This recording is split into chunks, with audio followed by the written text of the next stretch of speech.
Renata, conseguiu aí já colocar a apresentação? Sim, eu estou colocando agora, professor. Tá. Então, gente, boa noite. A gente vai começar para não a gente conseguir que todos se apresentem. Nosso último dia de workshop foi bem bacana esses 2 dias. Eu acho que para todo mundo foi bem gratificante. A gente pôde aprender um pouquinho com os colegas, conhecer também melhor os colegas, né? Talvez a gente não tivesse tanta percepção de tantos atletas, enfim, das suas histórias, suas vivências, né? Que são muito significativas. Então, hoje a gente termina e aí, com isso, a gente consegue aí fechar, vamos dizer assim, um material para vocês elaborarem a síntese, né? Para aqueles que vão entregar dia 26. E é isso. Vamos começar com o Lindenberg. Lindenberg tem 15 minutinhos aí para fazer a sua apresentação. A Renata vai passar os slides que ele elaborou. Vamos lá.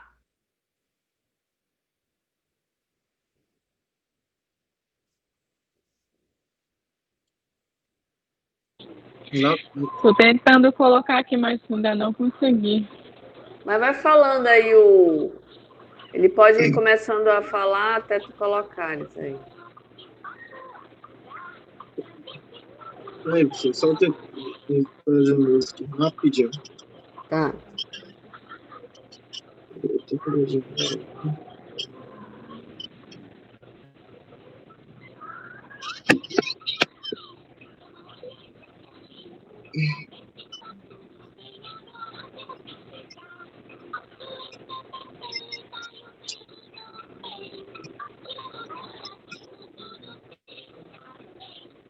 Não mais como era. Estão conseguindo escutar a minha voz? Sim. Boa noite. Meu nome é Lindenberg Cordeiro, né? Atleta de Men's Physique, né? Vou dar início à minha apresentação. Renato, pode passar para o próximo slide, por favor? Bom, aqui eu vou colocar uma pequena introdução, né, do meu esporte. A modalidade Men's Physique, ela teve início em 2012, né? Ela conquistou vários adeptos, não era uma modalidade conhecida, né?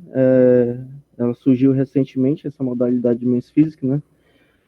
Por ser uma modalidade que ela visa os aspectos mais de beleza física, de não prezar tanto o volume muscular, que atraiu vários atletas, porque a maioria dos atletas do Men's Physique, eles são ectomorfos.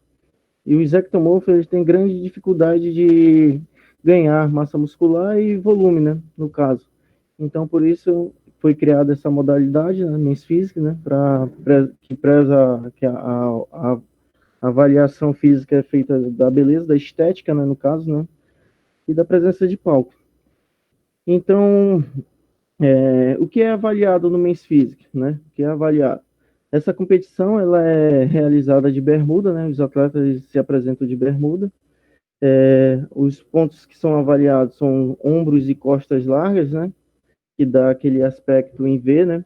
A cintura fina, a panturrilha bem detalhada e o volume muscular não muito exagerado. Como eu falei, essa categoria ela não exige um grande volume muscular, e sim definição. E também a presença de palco, né? O carisma ali na hora da apresentação. E o ombro e as costas lá e a cintura fina que dá esse aspecto de formato em V. Pode passar, Renato, o slide, por favor. Bom, o meu processo de ensino e aprendizagem dentro da formação de atleta, no caso, né? A minha formação de atleta vem desde criança, minha vida toda foi praticando esporte, né? Por incrível que pareça, ela começou nas artes marciais, sempre fui apaixonado por artes marciais, por luta, pratiquei diversas artes marciais, boxe, muay thai, jiu-jitsu, judô, capoeira, mas a arte marcial que eu mais fiquei, assim, dediquei mais tempo foi o jiu-jitsu, né? Participei de alguns campeonatos e tudo, mas nessa época eu não tinha corpo, não tinha um volume muscular, não tinha peso. e eu teria que subir de categoria, né? Lutar em uma outra categoria que, no caso, a nossa equipe exigia, né? E não tinha ninguém para representar. No caso, era a Galo. E eu sempre fui muito franzino, muito magro. Eu sempre tive uma dificuldade muito grande de ganhar peso e ganhar volume muscular, devido à minha característica genética, que é ectomorfo. Os ectomorfos, eles têm um metabolismo muito acelerado. Então, isso dificulta muito o ganho de massa muscular e o aumento de peso, né? Então, o meu professor, né, de jiu-jitsu, ele sugeriu, né, a prática da musculação, justamente para eu conseguir aumentar de peso, conseguir aumentar volume muscular e também aumento de força, né? Que quando eu comecei a treinar musculação, a gente foi priorizado isso, né? Aumento de peso, né?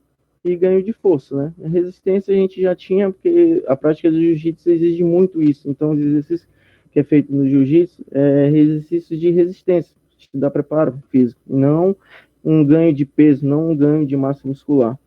Então, a musculação, para mim, ela é um otimizador para qualquer tipo de esporte.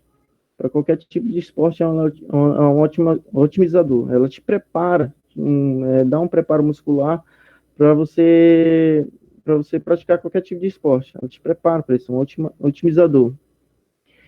Então, essa transição das artes marciais para a musculação, eu vi ali que eu estava tendo resultado, estava tendo ganho significativo de massa muscular, ganho de peso. Não era o que eu procurava, né? Mas isso me atraiu muito, né? Pô, meu corpo mudando, a forma física mudando, a estética mudando, estava achando tudo aquilo muito bonito, muito incrível, entendeu? Eram coisas que jamais eu tinha conseguido. Então, essa transição foi devido a isso. Um treinamento voltado para jiu-jitsu, mas que eu acabei me interessando pela modalidade, musculação, no caso. Depois, futuramente, eu me apaixonei pelo Men's Physique, né, que decidi competir. Meu treinador também decidiu, não, bora competir. Eu, tá, bora, aceito o desafio, né. E essa iniciação também se deu a meu relacionamento interpessoal com diversos atletas, né, do Men's Physique e também do bodybuilding.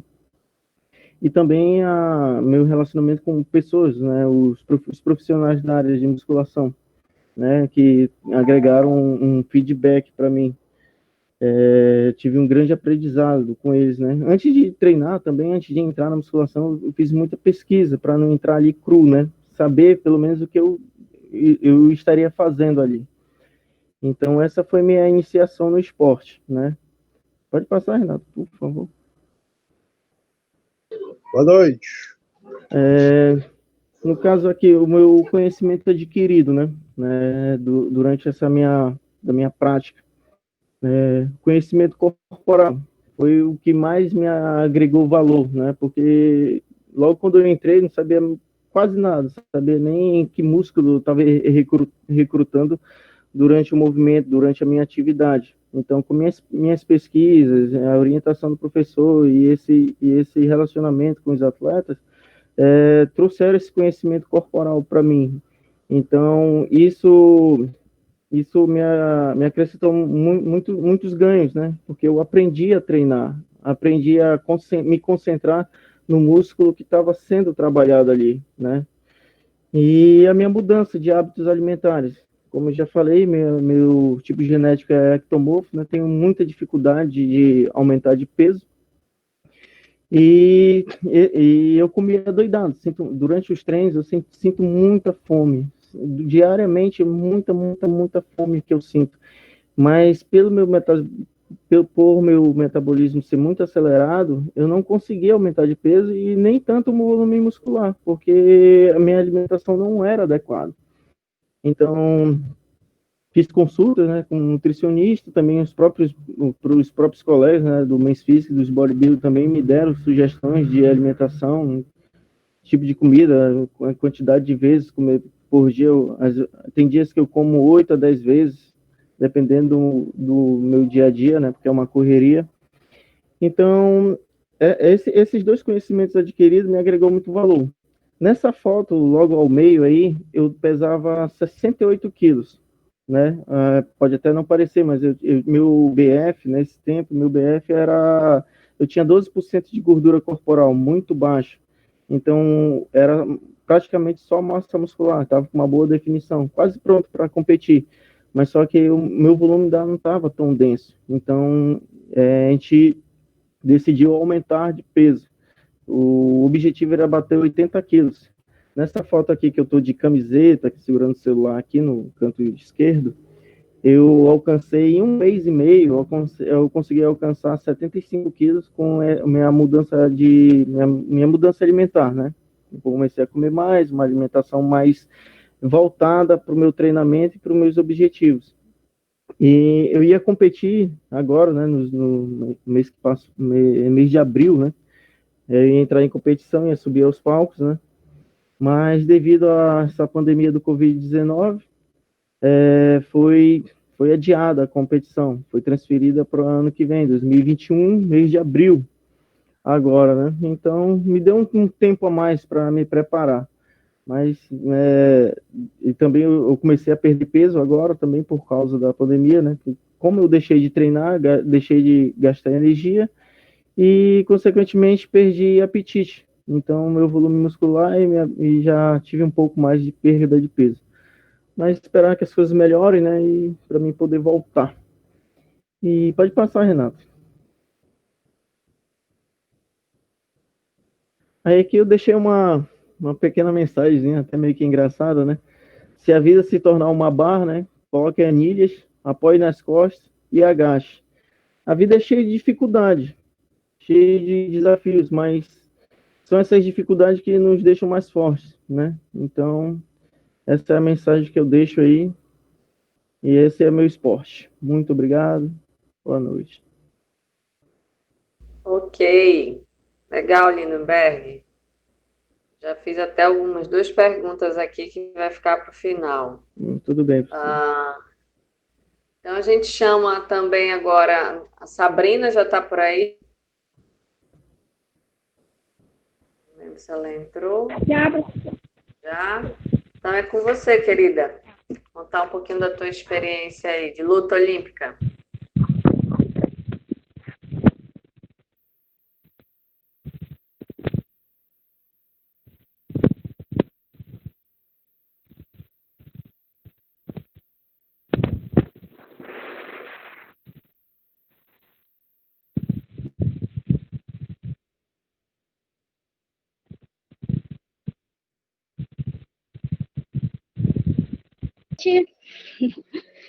Me chamo Larissa Barroso, da Silva Rocha, tenho 21 anos, e eu irei falar agora um pouco sobre o ciclismo e a mountain bike, na verdade, né? Que é a categoria do ciclismo que eu pratico. Vamos lá. Falar um pouco sobre o ciclismo. O ciclismo é um desporto de corridas de bicicleta que o objetivo da prova para os participantes é percorrer um determinado percurso em um menor tempo. E dentro dessa modalidade, nós vamos ter 4 categorias, que é a prova de estrada, prova de pista, prova de montanhas, que é a mountain bike ou MTB, e BMX. Só um minutinho, acho que eu não botei modo apresentação, desculpa. Corrigir aqui para vocês. Pronto. O ciclismo, o mountain bike, né, é praticado em estradas, terras, trilhas, fazendas e até mesmo na cidade. No mountain bike existem várias categorias, que são divididas em mais ou menos radicais. São elas o cross country, que é praticado em todo tipo de terreno e de preferência em monte, que seja subir, plano ou a descer. O ai, gente, desculpa que eu tô nervosa. O freeride, com um andamento mais extremo, que se dá preferência a saltos e descidas. E o downwind, que é a versão mais extrema e perigosa do MTB, que consiste somente em descer, normalmente a velocidade altas, sendo este praticado tanto no monte ou em cidade. E essa última categoria, ela é uma categoria que ela é a mais radical, assim, do mountain bike, porque no alto dos morros, das montanhas, ou em morros de cidades altas, como no Rio de Janeiro, nas favelas, né? E eles descem em alta velocidade e é muito louco, gente. É muito louco a experiência. Aí. Pode pegar o carregador para mim, por favor? A habilidade física que o ciclismo traz para a nossa vida são várias, tanto física como emocionais, como cognitivas. E aqui eu vou falar sobre um pouco sobre o desenvolvimento dos sistemas de energia aeróbico e anaeróbico, que depende do treinamento aplicado, ou seja, da categoria que você vai praticar no ciclismo. Independente da categoria, ao praticar o ciclismo, a gente desenvolve o sistema cardiovascular, nós trabalhamos a queima de gordura corporal, o desenvolvimento de resistência e força muscular, a gente também reduz o índice de colesterol, melhora na respiração e na saúde do coração, diminui a glicemia, ajudando no controle da diabetes, o fluxo sanguíneo fica regulado, ou seja, traz mais oxigênio para o nosso cérebro. E com o ciclismo você exercita o equilíbrio sobre duas rodas e consegue transportar esse aprendizado para outros exercícios e para a mente, que acompanha o corpo a manter a forma e balanceia as emoções. Aqui está uma foto minha com o meu colega de ciclismo. Ele me ensinou várias coisas e, assim, habilidades físicas que a gente conseguiu construir juntos foi muito legal, em relação a equilíbrio, força e etc. Bom, as habilidades cognitivas.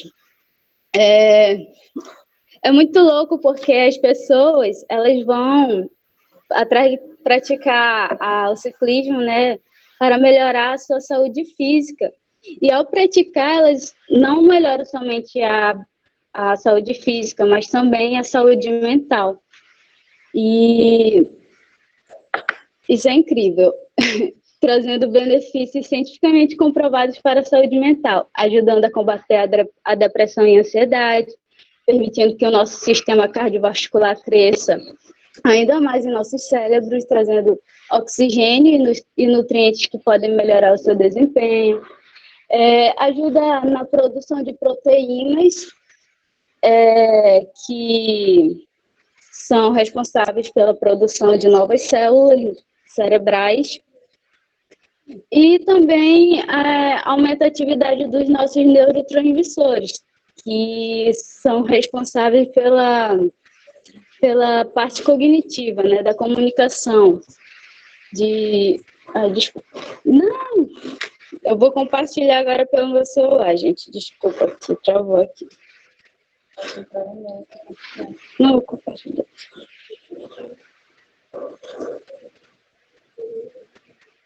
E aumentando a atividade dos neurotransmissores, permitindo que as regiões dos nossos cérebros se comuniquem de forma mais eficaz, portanto, melhora na nossa habilidade cognitiva.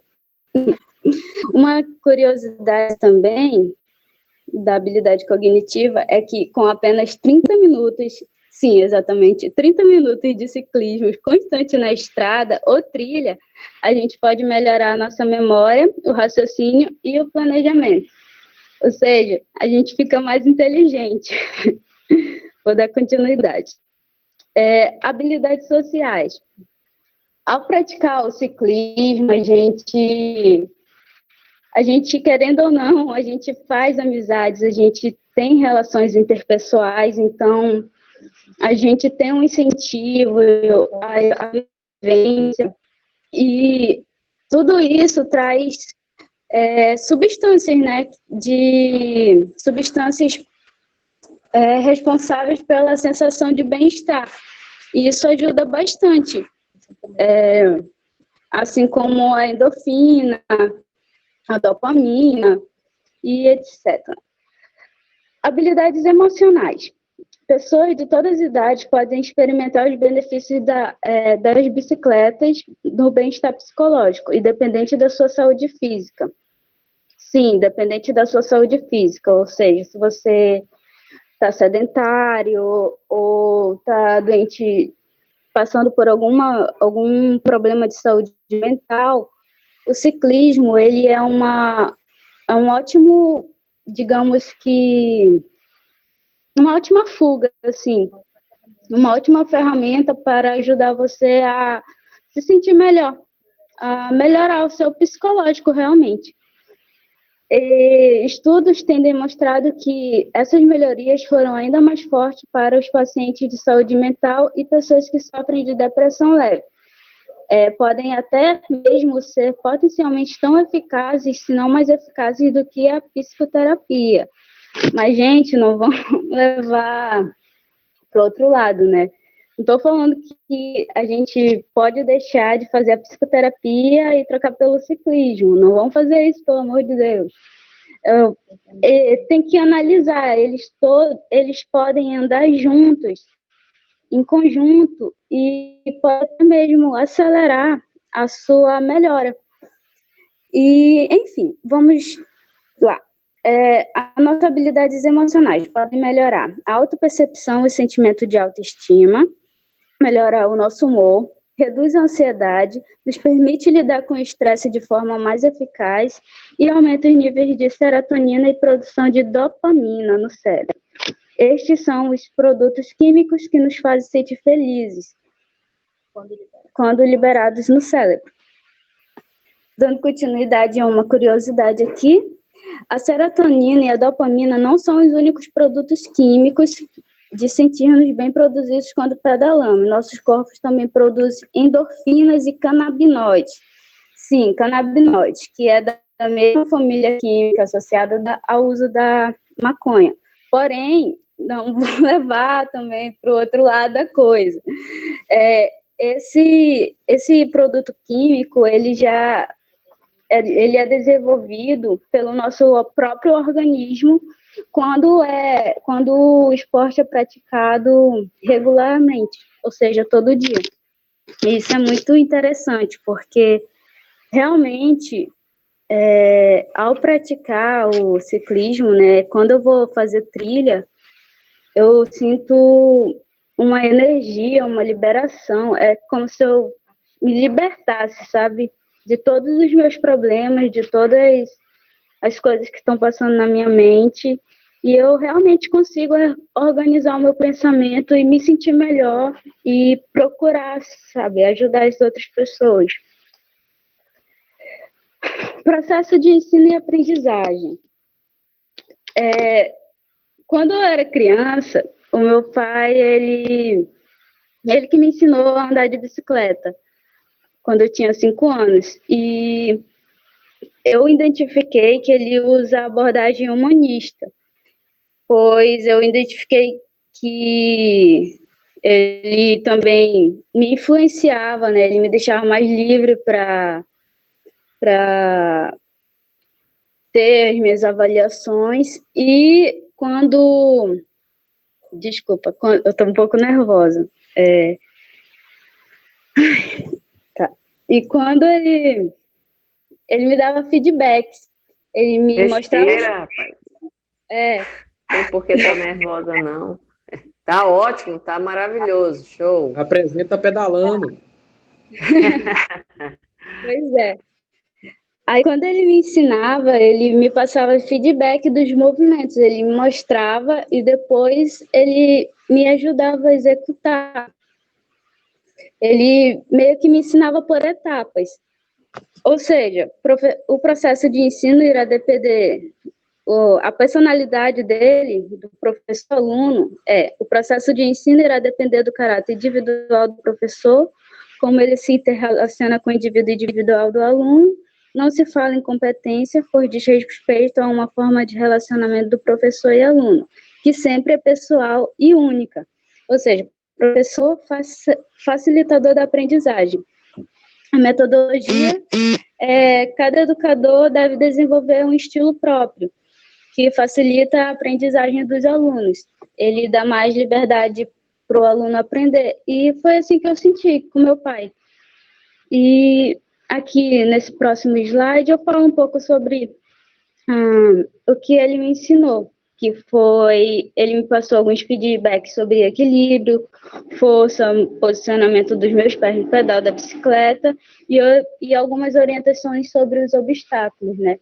E conforme eu fui crescendo, assim, vivenciando os esportes, eu fui me aperfeiçoando no ciclismo.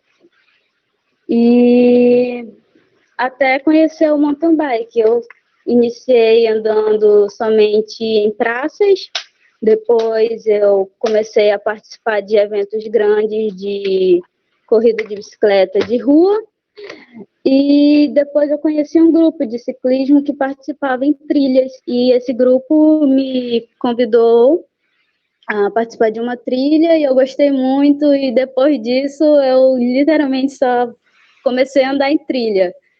E, assim, a sensação de paisagem, de liberdade, a conexão que a gente tem com a natureza é muito incrível.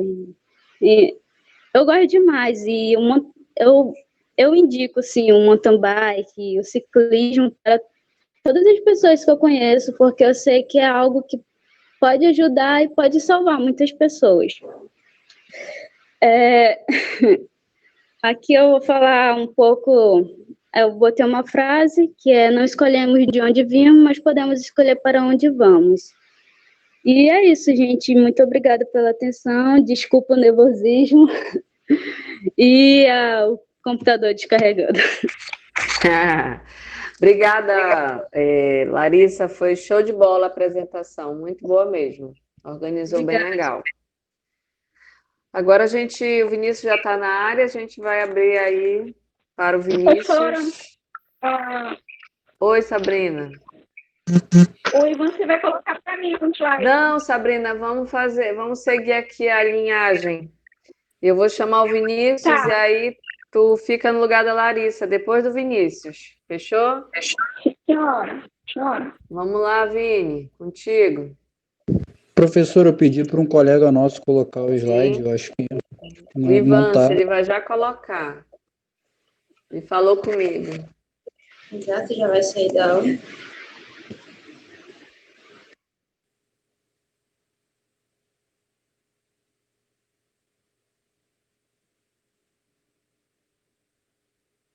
Boa noite, Marco.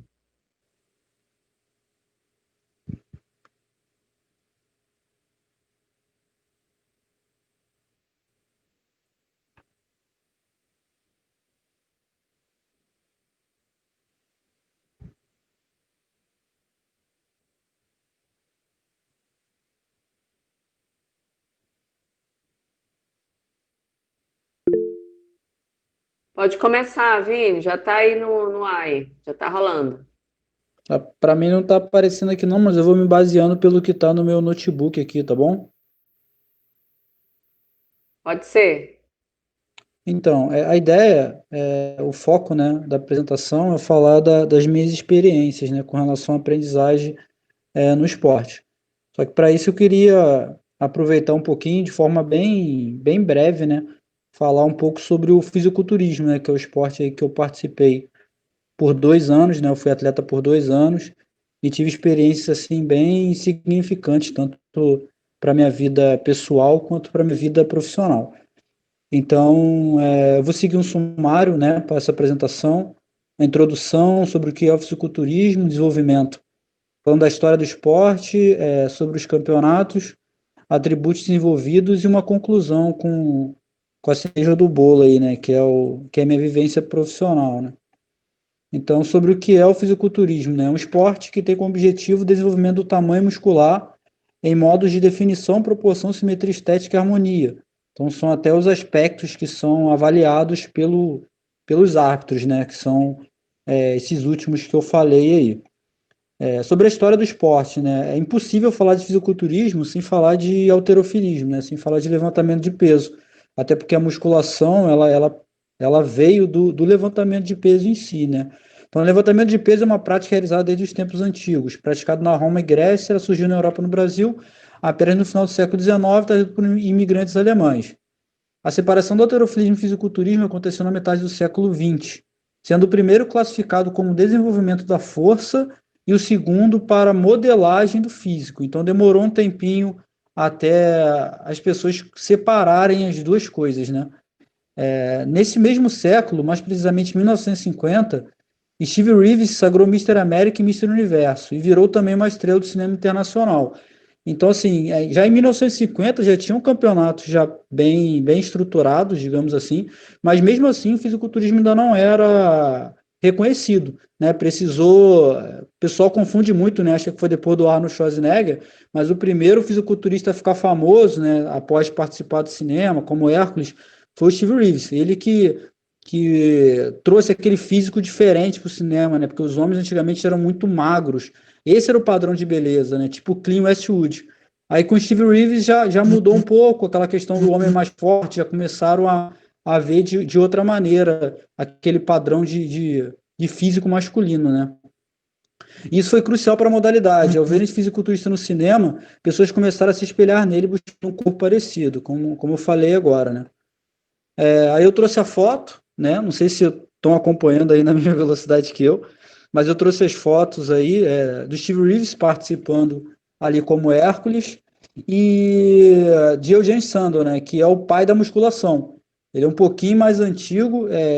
Achei interessante falar dele um pouquinho agora, porque a gente vai entrar nos campeonatos, né? E ele foi o precursor dos campeonatos. Lembra quando eu falei que o Steve Reeves, quando ele se tornou ator de Hollywood, já tinham campeonatos estruturados? Então, mas tudo começou um pouquinho antes. Vê que nas fotos do Eugene Sandow ainda tem muita conciliação com o halterofilismo, né? Só tem uma foto dele posando ali e as outras fotos tem levantando pesos e com algum tipo de sobrecarga, porque ainda tinha muito aquele conceito, né, da ligação das duas coisas. Os esportes ainda eram muito ligados, né? Então, falando um pouco dos campeonatos, de forma um pouco rápida, né? A primeira competição oficial de fisiculturismo ocorreu em 1901, em Londres, Inglaterra. Possivelmente existiam outros campeonatos, mas este foi o que apresenta o registro oficial. Esta competição esportiva foi estudada de grande competição e foi idealizada e realizada por Sandow, com o objetivo de escolher o físico mais próximo dos critérios estabelecidos. O evento levou 3 anos para ser planejado e teve a participação de 156 atletas. Competiram militares, carteiros, auxiliares, trabalhos braçais e atletas diversos, né? Falando um pouco agora da parte um pouco mais técnica, né, da competição. A competição ocorre com 5 ou 7 árbitros para avaliar, julgar e classificar os melhores fisiculturistas. Os atletas se apresentam no palco usando trajes, sungas escolhidos por eles, de cores sólidas e opacas. Já as mulheres utilizam biquínis, trajes são escolhidos, pois o foco é o julgamento do desenvolvimento muscular do corpo, portanto ele deve estar visível ao máximo. Além da vestimenta, os atletas utilizam bronzeadores, cremes e óleos, uma vez que esses realçam a definição muscular, evidenciando cada um.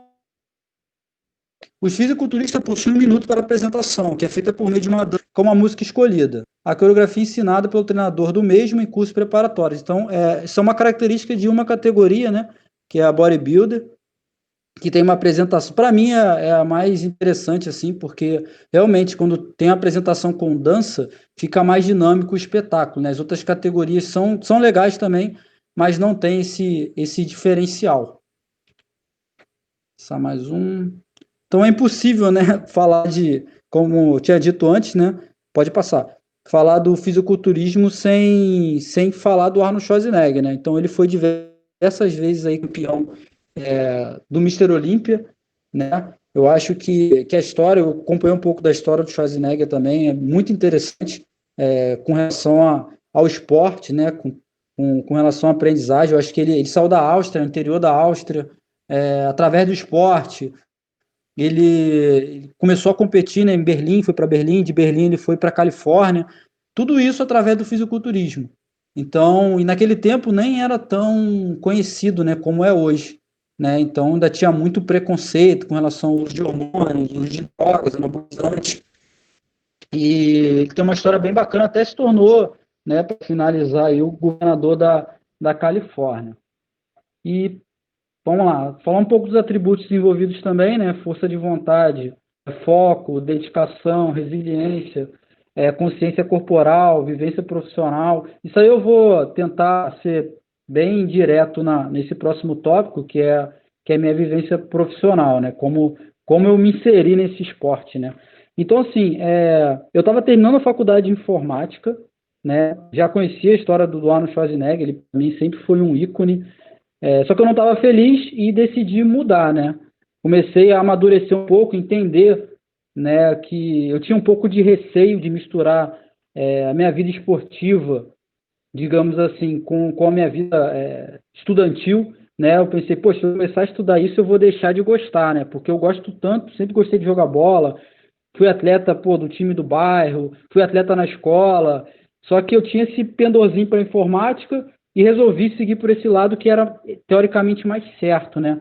E por que eu digo que o fisiculturismo ele foi um divisor de águas para mim, né? Porque ele coincide muito com a minha entrada na faculdade de educação física. Então, ao mesmo tempo que eu comecei a estudar, eu comecei a me preparar para os campeonatos. Isso foi muito legal porque você, como atleta e estudante, assim, você busca um conhecimento muito maior. E a parte de nutrição, a parte hormonal, a parte de suplementação. Então, tudo isso eu buscava, assim, assiduamente, né? Porque, além de ser atleta em si, né? Eu estava começando a faculdade, estava muito motivado. Aí eu decidi largar a faculdade de informática, né? Em função assim, da minha preparação e dessa minha escolha de ir para a educação física. Tem até um momento interessante que foi uma colega minha, né? Que eu cheguei para ela e falei que ia largar a informática, quase me formando. Ela falou, pô, tu é louco, educação física não dá dinheiro, né? Aí eu falo assim, pô, eu fiquei naquela dúvida, eu era um pouco mais novo, né? Eu fiquei meio balançado assim, e eu fui fazer a minha preparação com o Everton Botelho, né? Que é um treinador famoso lá no Rio Grande do Sul. Ele é até conhecido, né?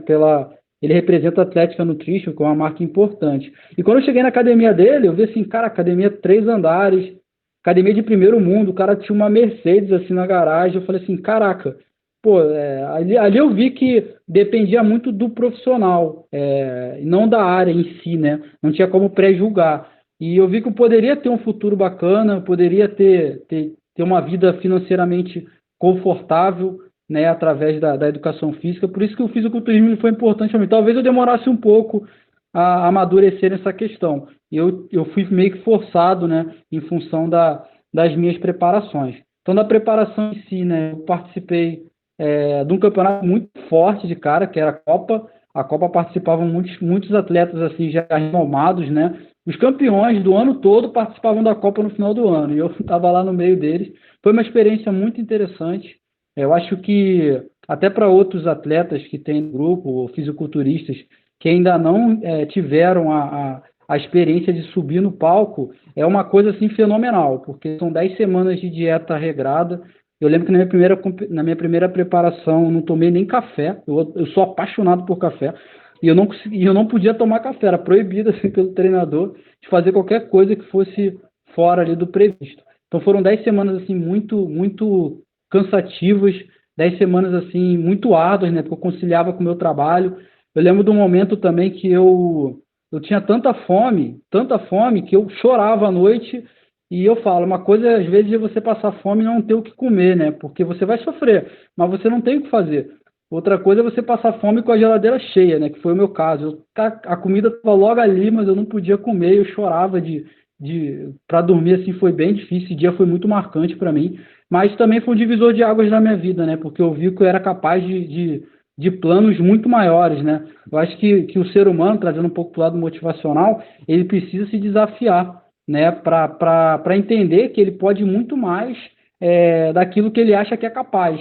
Então, assim, o fisiculturismo, ele realmente foi muito importante para mim nessa questão. Eu falei, cara, se eu passei 10 semanas, né, passando fome, fazendo dieta, treinando, gastando muito dinheiro, porque o fisiculturismo ele não é um esporte barato, né, tem pouco retorno financeiro, né, a gente acaba gastando muito com a preparação, a alimentação é mais cara, porque os alimentos são só alimentos de qualidade, a parte hormonal também não é barata, então assim, a gente acaba gastando muito dinheiro e tem pouco retorno. Então, mas assim, falando da competição em si, né, fico dando volta, na competição eu fiquei entre os 10, eu fiquei em oitavo, tinha mais de 30 competidores, fiquei muito feliz com a minha colocação, porque o fisiculturismo é uma coisa diferente dos outros esportes, né? Por exemplo, o futebol, se você não treinar, mas no dia do jogo você for lá e fizer 3 gols, né? Você, o Romário fazia muito isso, né? Você é o herói, né? No fisiculturismo, se você não treinar, é impossível você chegar no dia do jogo, no dia da competição e apresentar um shape bacana. Então, quando a gente chega lá, que tem um backstage, que os atletas se encontram, todo mundo se parabenizando, pô, parabéns, você chegou até aqui, cara, você já é um vitorioso, você já é um campeão. Então, assim, o título, lógico, a gente quer ser o campeão, né? Mas é um esporte que a gente fica muito satisfeito só de ter chegado até o final de uma preparação. Então, nisso é um pouco diferente, assim, dos outros esportes, né? Além de vir da musculação, né? Que, para mim, é a mãe de todos os esportes, porque sem musculação não tem atleta, né? Então, foi uma experiência muito bacana. No outro ano eu participei novamente de outra competição, essa foi do estreante. Eu não fiz uma preparação tão boa, mudei de nada. Foi um ano complicado no meu trabalho, então eu oscilei bastante, tive que gastar um pouco mais de dinheiro que eu não tinha, estava começando a me endividar, aí eu decidi, né, no final, fui até o final, lógico, sofrendo, mas fui até o final, mas depois eu decidi parar, né, porque realmente eu tinha que focar na faculdade, estava me prejudicando, eu tinha trancado o semestre em função da preparação, eu estava me prejudicando no meu trabalho também, então, assim, eu decidi parar, né, não sei se ainda eu vou voltar, não está fora de cogitação, né, financeiramente a vida melhorando, porque o corpo a gente consegue manter, né, por isso que meus colegas de trabalho brincam comigo, né, cara, tu não passa fome, né, quando eu fico sem comer por muito tempo, eu falo, cara, eu já passei 10 semanas de fome, então, assim, se eu ficar algumas horas sem comer, é muito tranquilo para mim. Então, o esporte, outra coisa também, eu não comia quase nada de verdura, eu sempre fui muito mal criado, né, a minha avó escondia a beterraba, a cenoura dentro do feijão para eu comer, e o esporte tinha tanta fome que eu comecei a comer de tudo. Então, eu comecei a comer brócolis, cenoura, eu comia até, pegava brócolis na mão, assim, começava a comer. Pô, eu até brincava, se minha avó me vê uma coisa dessa aqui, eu acho que, pô, ela vai brigar comigo. Porque na infância eu era muito fresco. Isso aí é outra que a vida coisa não que hoje faz, eu né, continuo. Vinícius? Pois é, são as experiências. Hoje eu chego no quartel e como de tudo. Hoje eu não tenho frescura nenhuma para comer. Eu não sei se eu não teria, né, se não fosse o esporte. Isso, assim, é uma forma bem, bem breve, né, de falar sobre minha vivência, porque 2 anos, né, de preparação, um esporte como esse foram, assim, de muito aprendizado mesmo, de tal conhecimento, como eu falei, né, por estar cursando a faculdade, e outras coisas mais, né, foi excepcional e descarto uma volta aí futuramente, talvez numa categoria mais tranquila, até que mais tranquila que meios físicas, que é só a body fitness, que é tipo categoria de praia. Mas não sei, futuro aí a Deus pertence. Eu sou esportista nato, né? Acredito que muitos aí no grupo também são. Provavelmente, agora eu participei de competições, não pude falar do CrossFit, não vai ficar muito extenso, mas quando eu cheguei em Manaus, eu participei de algumas competições de CrossFit também. Agora já estou indo para outra área, estou indo para corrida de rua, então eu estou sempre me envolvendo com alguma coisa relativa ao esporte. Então é isso aí, professor. Espero que eu tenha agregado aí alguma coisa e falei um pouquinho aí dessa fase emocionante da minha vida, né? Eu tenho até um quadro aqui que eu saí no jornal da minha cidade lá no interior. Eu tenho um quadro aqui que foi feito uma matéria comigo. Isso aí eu vou levar para a minha vida toda, porque foi uma experiência surreal e determinante na minha vida, assim, como pessoa, né, e como profissional. Hoje, até para finalizar, eu brinco, né, eu posso chegar para o aluno e falar, ó, tu tem que fazer dieta, porque eu posso cobrar porque eu passei por tudo isso e passei de uma forma, assim, bem, bem severa até. É isso aí, professora, finalizando. Legal, parabéns, obrigada. Arrasou. Eu até coloquei nos comentários a gente conhecendo um pouco de ti, né, porque você é sempre tão... eu sou muito na tímido, sala na de aula, verdade. muito tímido, e a gente Eu quase sempre fui desde criança. a gente quase não conhece nada do Vinícius, né? Mas está aí. Beleza. Guarde todos os... Eu acho que é a primeira vez que eu ouço a voz dele. Guardem todos, não só o Vinícius, todos vocês que tiveram participação em alguma modalidade, que participam, guardem tudo para a posteridade, né? Isso é muito importante. Meu marido sempre também foi do esporte, ele foi um dos lutadores, meus lutadores aqui de luta livre em Manaus. Isso foi na idade bem jovem, né? Ele então tinha todos os medalhas e tudo, ele não guardou nada. Não há registro disso. Só as lembranças na cabeça dele, né? E dos colegas e do pessoal das antigas, né? Então guardem, por favor, para a posteridade. Bom, vamos chamar agora a Sabrina. Tá posta, Sabrina? Tá tudo certo agora? Vamos lá, Tchau, Ivance. professora. Só vou esperar avançar. Tá bom, com vocês.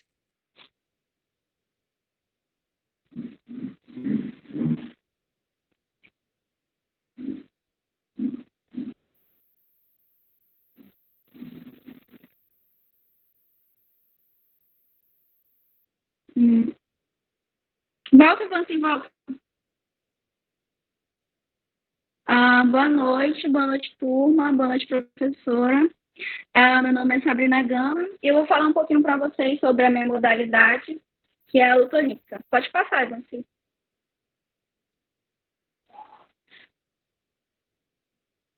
Bom, vou falar um pouquinho para vocês do wrestling, que mundialmente ele é chamado de wrestling, mas no Brasil ele é chamado de luta olímpica. Bom, a luta olímpica é um dos esportes considerados mais antigos. Ela só perde para a maratona. E a luta olímpica, ela surgiu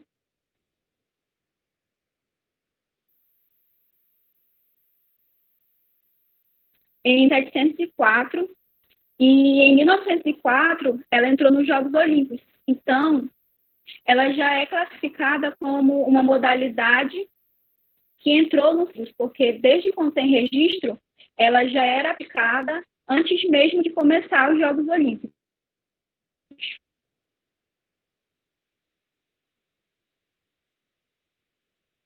Bom, como você vê aí na apresentação, no Brasil, a luta olímpica ela iniciou com os indígenas, porque eles tinham a tradição e o costume de fazer um confronto, onde uma roda abria um círculo e ficava somente 2 homens no meio. E o objetivo desse combate era fazer com que derrubasse o outro, derrubasse ele.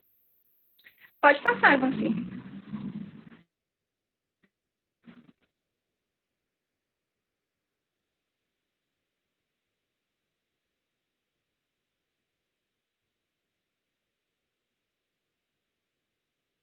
Pode passar, Ivanci. Já passou aqui, Sabrina.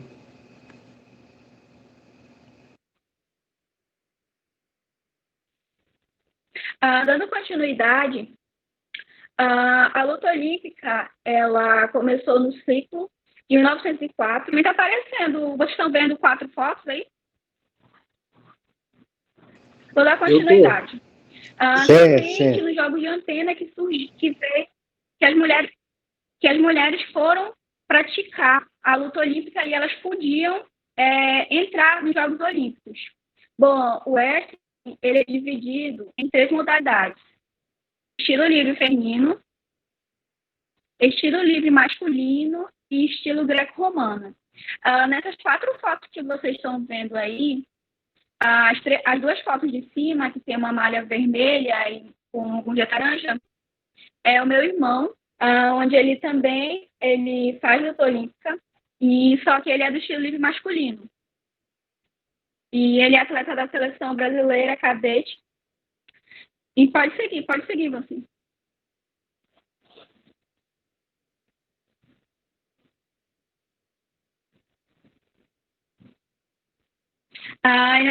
Na segunda foto sou eu.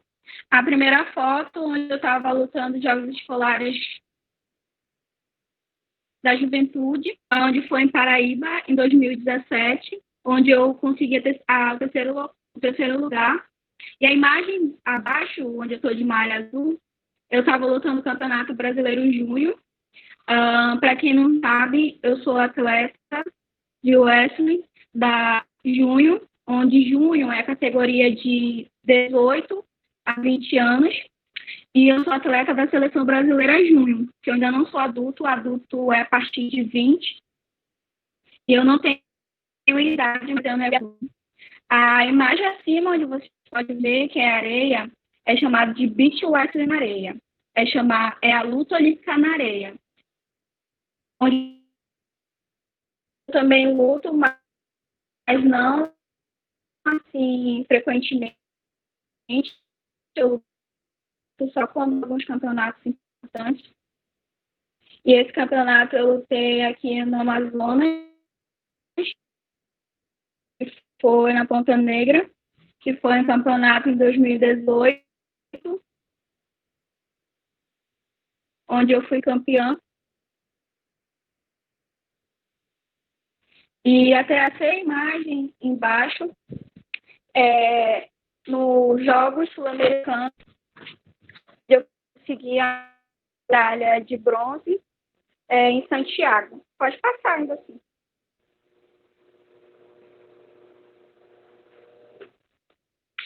Pode passar você.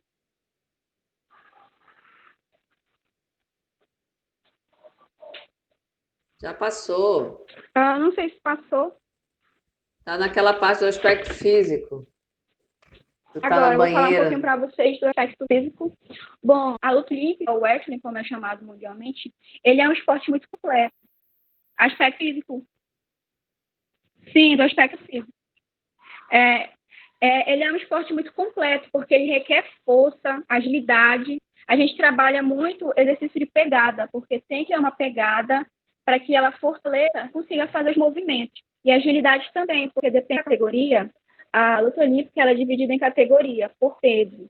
Em categorias leves até as mais graves. Geralmente, as mais leves, ela tem muita agilidade. Tem resistência, porque as categorias leves, ela tem que ter muita resistência, porque a duração de luta de 3 minutos, descanso 30 segundos e 3 minutos novamente, no total 6 minutos. Quando acaba esses, a luta finaliza. Tem que ter muita flexibilidade também, trabalhar a flexibilidade, porque dependendo de alguns momentos, você pode estar defendendo ou contra-atacando. E o wrestling, ele promove a coordenação motora. Eu acho que esse é um dos pontos principais, porque tem que ter muita coordenação motora para você fazer a técnica e conseguir executar ela. Conseguir ela perfeitamente. Você consegue fazer ela no treino, você adquire essa coordenação motora. E no final também ela promove a autoestima. Pode passar, Ivan.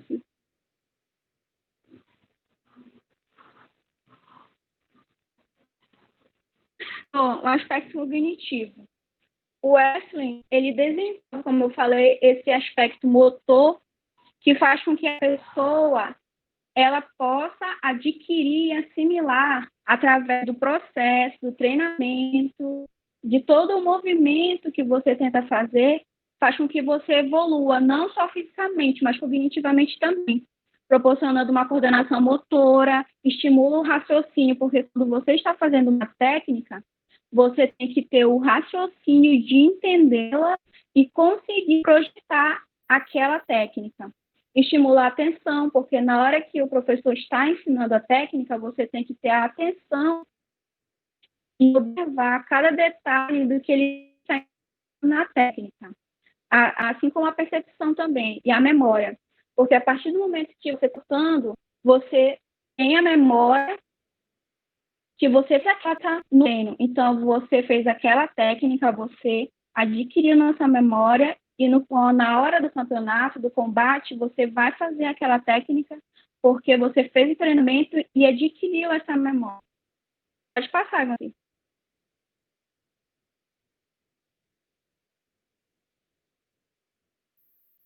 Bom, aspecto emocional.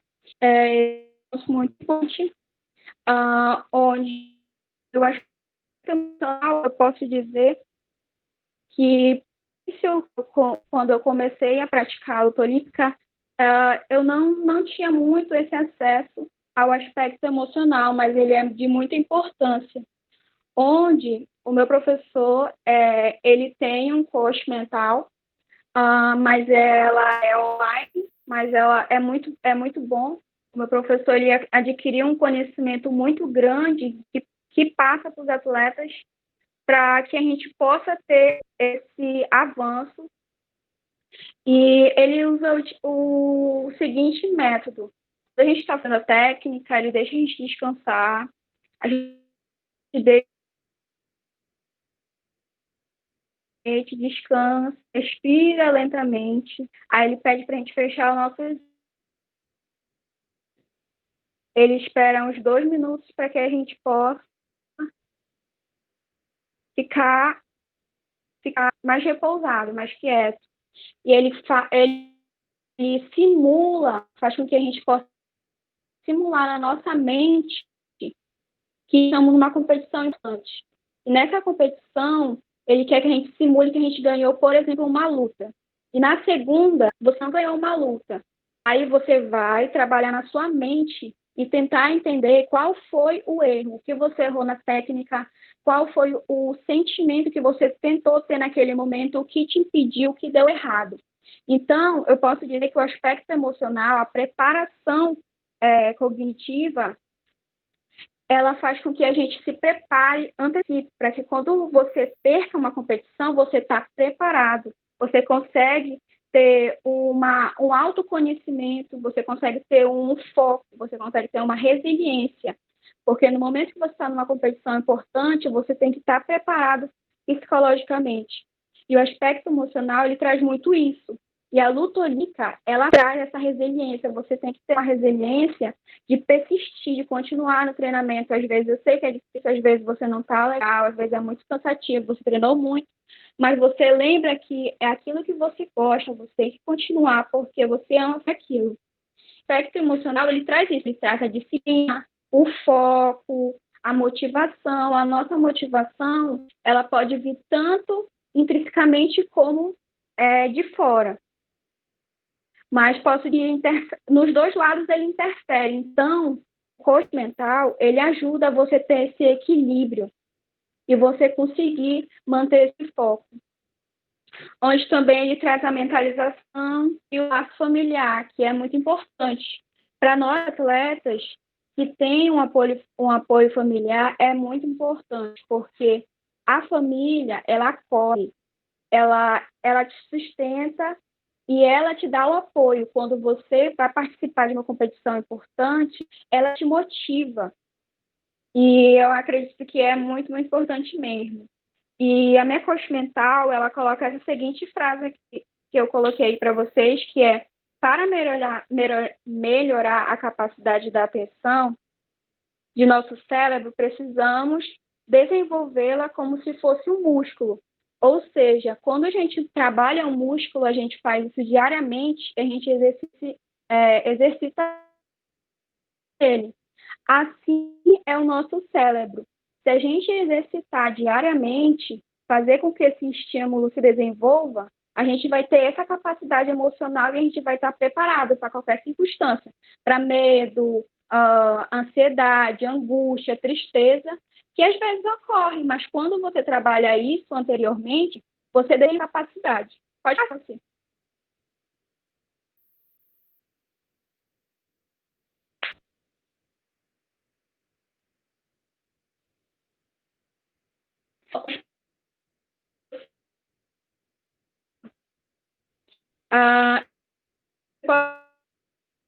Com o aspecto social, através da luta, ele demonstra muito respeito e ele quer que a gente tenha muito respeito. Então, a partir desse princípio, você consegue adquirir respeito num todo por qualquer pessoa. Há uma disciplina, você tem que ser disciplinado, tem que ter essa disciplina para você seguir uma carreira de atleta. Você tem que treinar, você saber que tem que fazer a parte física, tem que fazer o fortalecimento, tem que fazer a prevenção de lesão. E a disciplina é um dos pontos principais, na qual também a gente adquire empatia. a gente tem a empatia pelo outro, adversário na hora da luta, mas fora, socialmente, ele é um ser humano, então eu tenho que ter empatia por ele.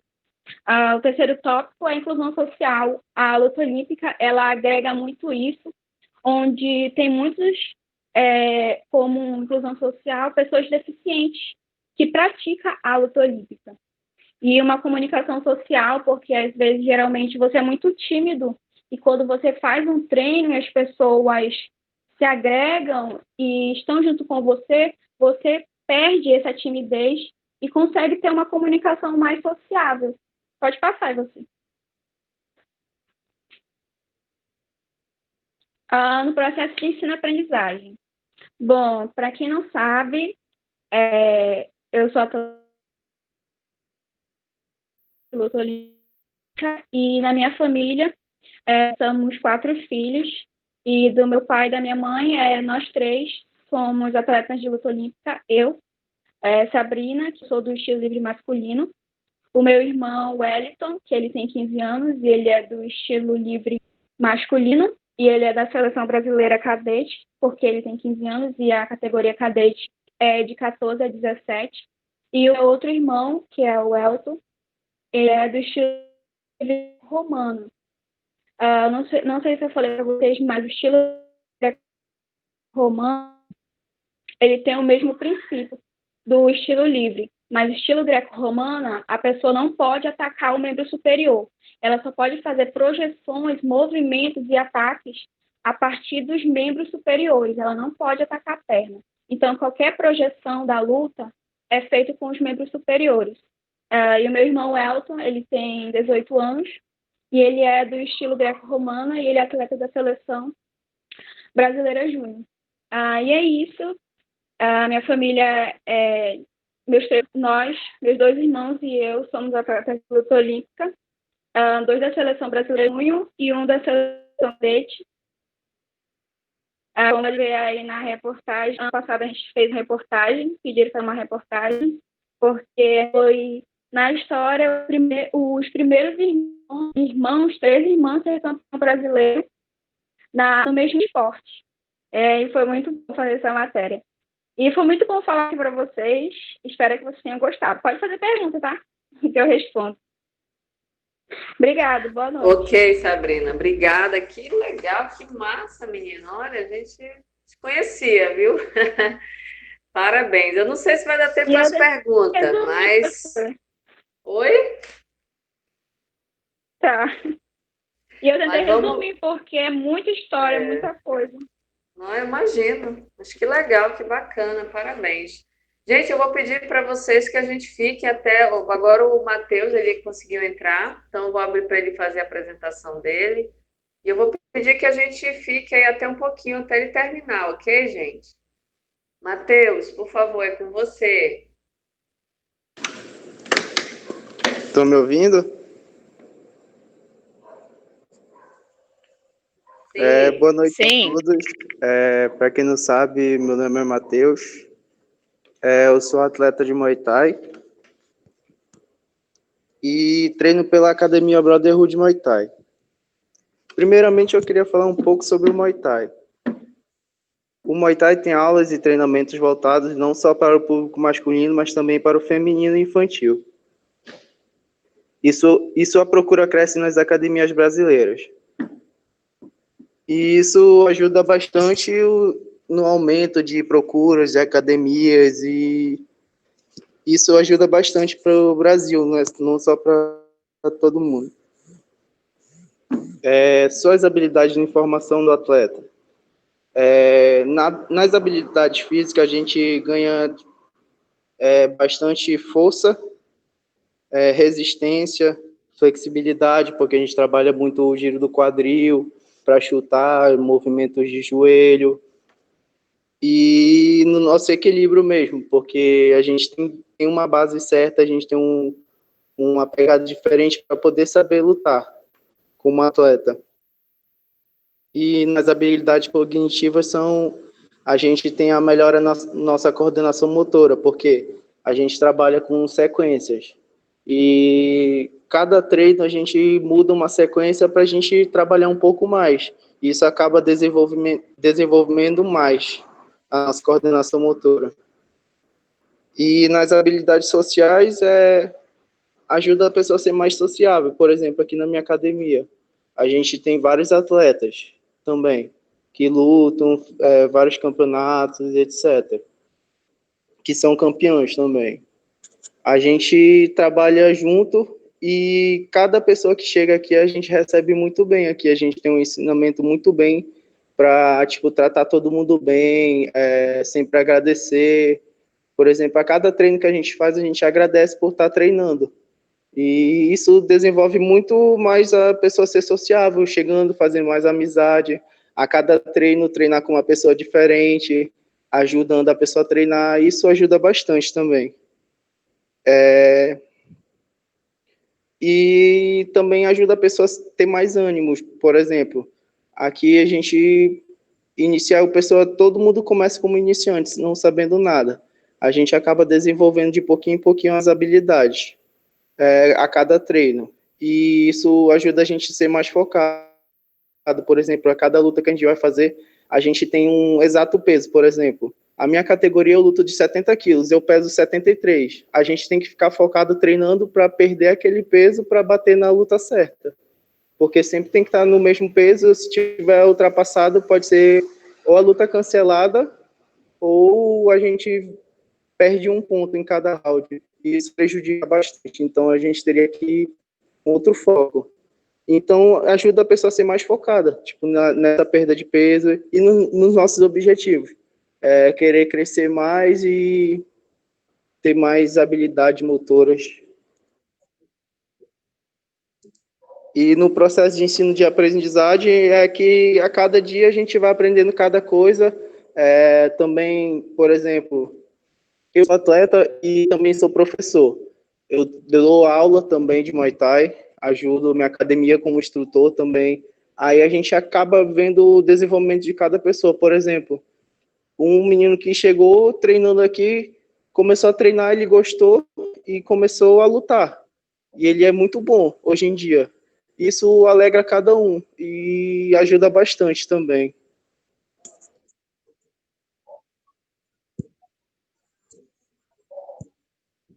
E é isso. Já? Já. Só? Só. Tá bom. Então, assim, parabéns também. Bacana, eu acho que foi. Eu vou fazer um feedback, gente, e eu acho que não vai dar tempo para as perguntas, mas vamos lá. Primeiramente, eu acho que parabenizar todos vocês, porque esses 3 encontros, eu acho que foram muito enriquecedores. Não como apenas. Para mim, professor, eu aprendi bastante de vocês, aprendi história, aprendi técnica. Visualizei muito de processo de ensino e aprendizagem, de teorias que nós estudamos. Eu consegui visualizar muito na fala de vocês. E como é interessante a trajetória de cada um, como é importante e como isso marca a vida de vocês, né? Vinícius falava ainda há pouco que ele vai levar isso para a vida inteira, que ele nunca vai esquecer, que embora ele não esteja competindo, mas marcou. E como marca, de fato, a trajetória, vocês têm que ter assim, muito orgulho disso. E, por favor, levem isso para a prática profissional de vocês. Levem esses esportes como uma forma de potencializar o desenvolvimento físico, o desenvolvimento cognitivo, o desenvolvimento social, emocional. Acho que o que ficou muito claro para mim é que todo e qualquer tipo de esporte ele não tem uma preparação só física e emocional, que é o que a gente às vezes só pensa, né, nisso. Não, ele tem um desenvolvimento muito além, né, das habilidades cognitivas, criatividade, resiliência, verdade, empatia, professor. Né? O esporte, ele não transforma só atletas, ele transforma cidadãos, ele cria. Então, o que eu falo, o esporte, ele transforma vidas. E quando você entra no esporte, você você se constrói, você cria e você consegue viver conforme a sociedade quer. Você é um ser humano e consegue trazer essas habilidades para que você se torne uma pessoa, como posso dizer, associável. Sim, muito. E como a própria Larissa falou, né, te ajuda com teus problemas emocionais, enfim, é salutar para todos os aspectos da vida. Então, levem isso, porque muitas vezes já escutei de alunos, de professores de educação física, que quando chega na escola, aquele professor está lá só jogando bola, só dando bola para os alunos, né, fazendo aquela atividade de queimada, de coisas tão que a gente já está cansado e que não gera interesse muitas vezes para aquele jovem, para aquele adolescente, porque lá no celular, nos jogos, tem coisas mais interessantes que aquela simples aula ali né, sei lá, de jogar queimado, jogar futebol. Então, olha quantas possibilidades de esporte vocês trouxeram. Claro, tem uns que são mais especificamente, né, como o fisiculturismo, uma coisa bem mais específica, para halterofilismo, mas essas experiências elas são muito válidas para o desenvolvimento físico, para o desenvolvimento social, cognitivo dos alunos de vocês. Então, parabéns, eu fico muito orgulhosa, eu gostaria muito que os professores tivessem acesso a tudo isso, né, porque eu acho que eles ficariam muito orgulhosos também de perceber vocês nesse caminhar, nesse desenvolvimento. Bom, a gente ainda tem 9 minutinhos, eu vou fazer algumas perguntas, vou abrir aqui as perguntas. Alguém quer falar alguma coisa aí do pessoal? O que vocês acharam? Podem ficar à vontade.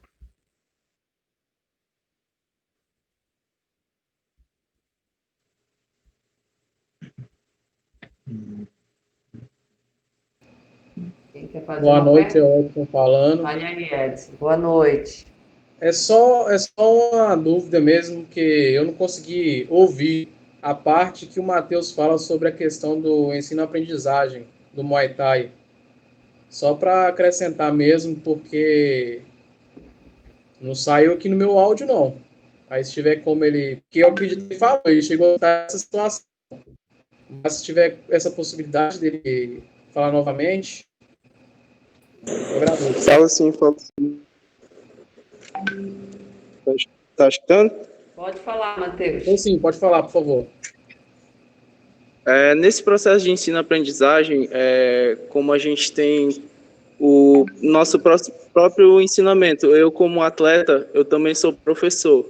Eu dou aulas de Muay Thai também, eu ensino pessoas e tipo, é muito bom também ver as pessoas se desenvolvendo, criando mais técnica, criando mais experiências, no caso. Amor pelo esporte e querer ensinar também. E isso ajuda bastante também nesse processo. Entendi. Beleza, então valeu, Matheus. Já aproveitando, Matheus, eu fiz aqui uma pergunta, eu tinha feito uma pergunta aqui. Como é que você chegou no esporte, né? Você não falou um pouco dessa tua... Eu conheci o Muay Thai por um amigo meu.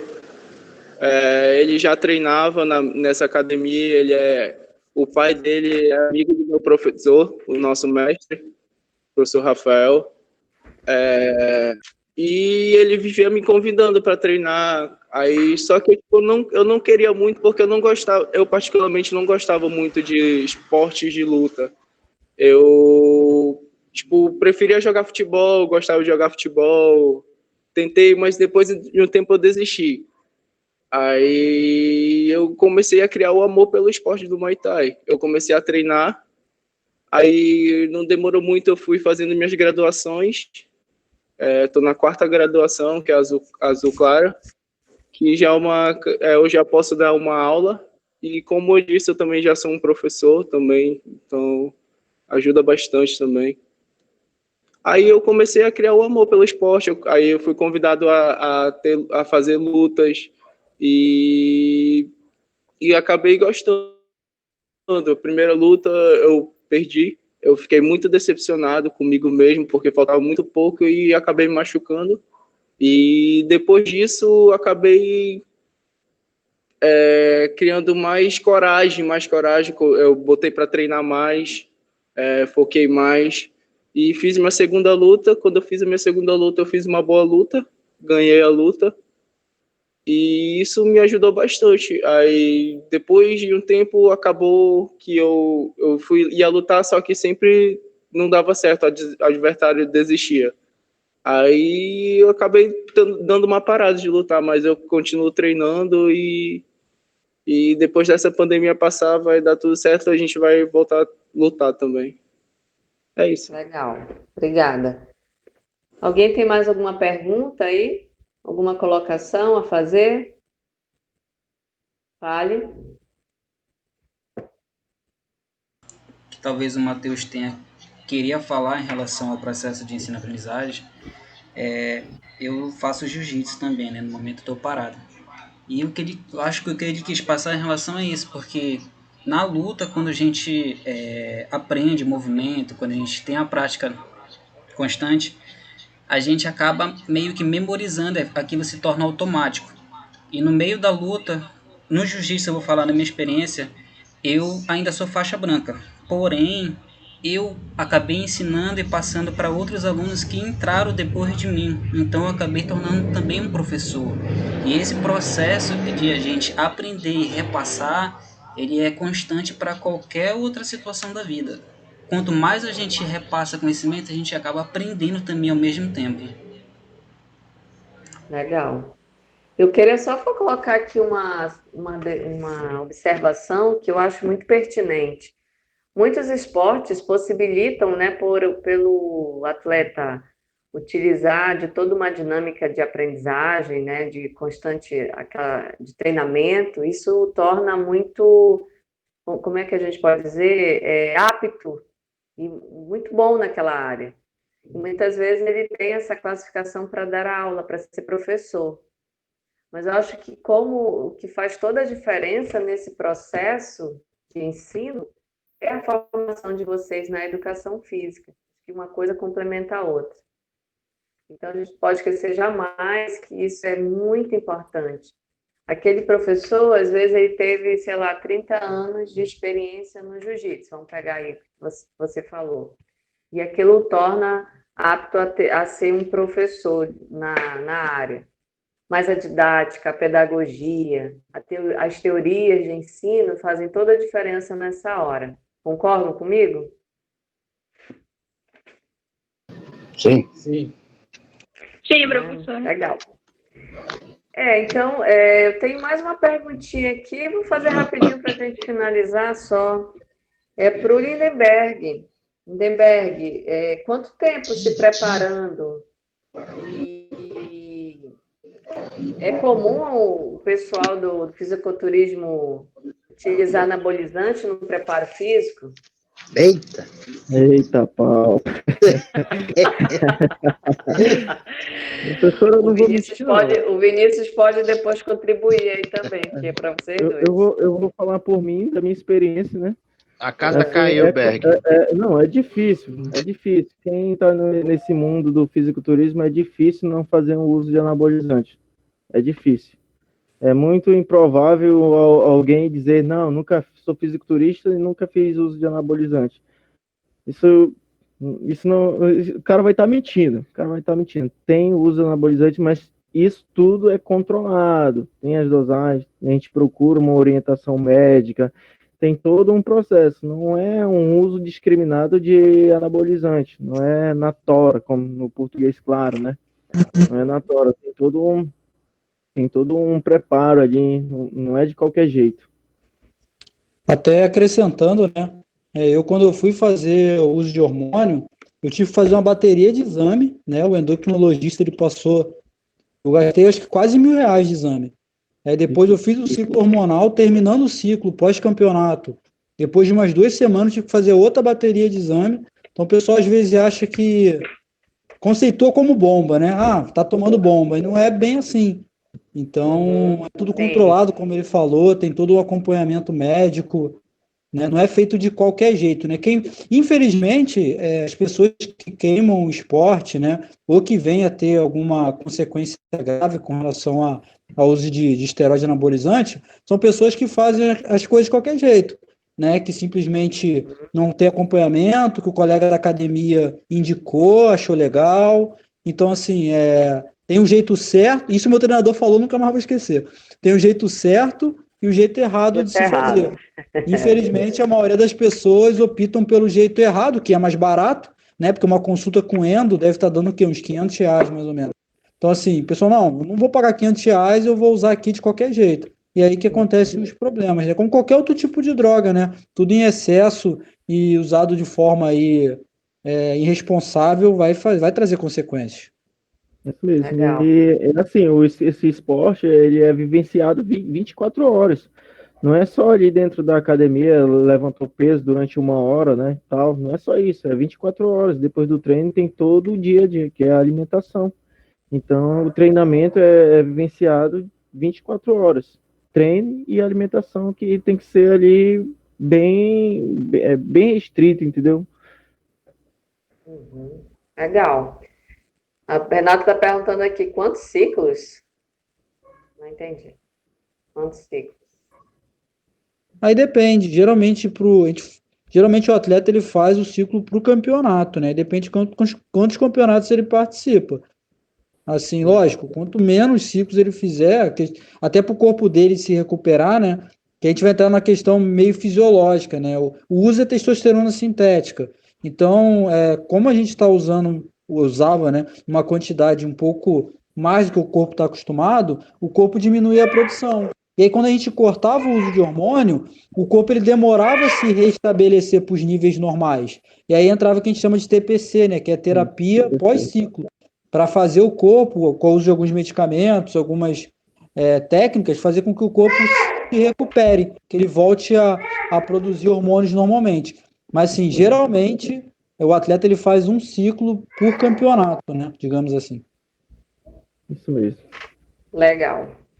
Então, gente, é isso. Obrigada mais uma vez.